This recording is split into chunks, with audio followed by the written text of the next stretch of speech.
সবাইকে আমার নমস্কার রইল।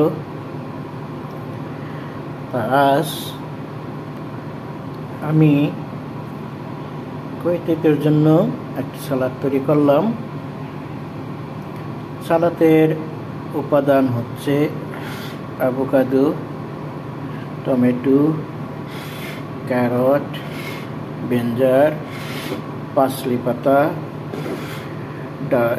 বেদনা, ক্যাপসিকাম 3 পদের, শসা এবং লেটুস।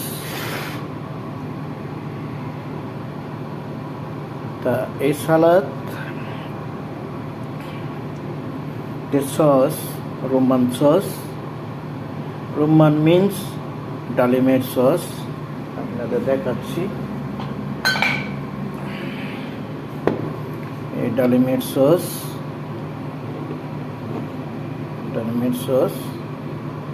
এটার সাথে যাবে লেবু, লবণ, অলিভ অয়েল, তেল।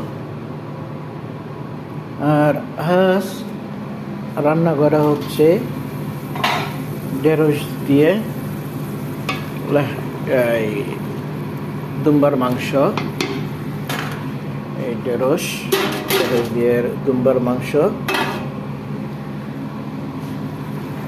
সাদা ভাত হবে। আর আমাদের জন্য মূলার তরকারি নিরামিষ, কিছু করার নাই, কিছু নাই। মাছ টাছ গতকাল খাইছি মাছ।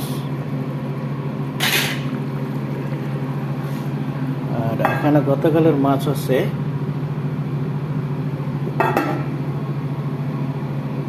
মূলার তরকারি হয়ে গেছে। সবাইকে ধন্যবাদ। আমার ভিডিও শেয়ার করবেন, কমেন্ট করবেন, লাইক, শেয়ার, কমেন্ট। আমার ইউটিউব চ্যানেল আছে, তো ইউটিউব চ্যানেলটিও দেখে নেবেন, হিউম্যান লাইফ। আমি পরবর্তীতে আমার ইউটিউব চ্যানেল আমি পোস্ট করব, কয়েকবার পোস্ট করছি, তা ওখানেও দেখে নেবেন। ওকে, বাই।